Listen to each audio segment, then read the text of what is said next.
చిట్టి చీమ మైనస్ పెద్ద బుద్ధి. ఒక అందమైన పచ్చని అడవిలో జిరి అనే చిట్టి చీమ ఉండేది. అది చాలా తెలివైనది మరియు ఎప్పుడూ చురుగ్గా పనులు చేసుకునేది. అడవిలోని పూలమీద, గడ్డిమీద జిరి ఎంతో సంతోషంగా తిరుగుతూ ఉండేది. ఒకరోజు మధ్యాహ్నం అడవిలో గాలి వేగంగా వీచింది. ఆకాశం అకస్మాత్తుగా నల్లటి మేఘాలతో నిండిపోయింది. త్వరలో పెద్ద వర్షం రాబోతోందని జిరి గమనించింది. జిరి తనని తాను కాపాడుకోడానికి ఒక ఉపాయం ఆలోచించింది. వెంటనే ఒక చెట్టు కింద పడి ఉన్న పెద్ద పచ్చని ఆకును వెతుక్కుంది. ఆ ఆకును తన బలం కొద్దీ లాక్కుంటూ ఒక సురక్షితమైన చోటికి తెచ్చుకుంది. కాసేపటికే హోరున వర్షం మొదలైంది. నీళ్లు ప్రవాహంలా అడవి అంతా నిండాయి. జిరి భయపడకుండా ఆ పెద్ద ఆకుమీద కూర్చుంది. ఆ ఆకు నీటిపై పడవలా తేలుతూ జిరిని సురక్షితంగా ఉంచింది.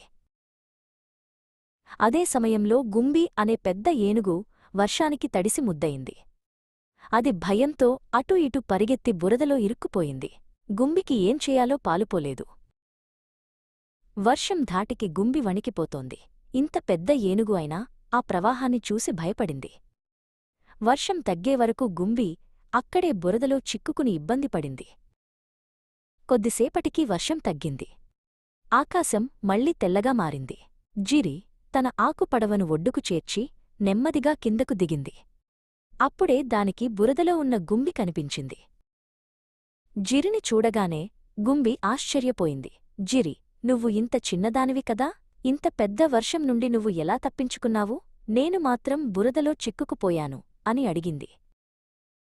జిరి నవ్వుతూ ఇలా చెప్పింది. గుంబి, బలం ఒక్కటే ఉంటే సరిపోదు, బుద్ధి కూడా ఉండాలి. వర్షం వస్తుందని ముందే ఊహించి ఈ ఆకును పడవలా వాడుకున్నాను. ఆలోచన ఉంటే ఏ ఆపదనైనా ఎదుర్కోవచ్చు. గుంబికి జిరి మాటలు బాగా నచ్చాయి. నిజమే జిరి, పరిమాణం కంటే తెలివితేటలే గొప్పవి అని ఒప్పుకుంది.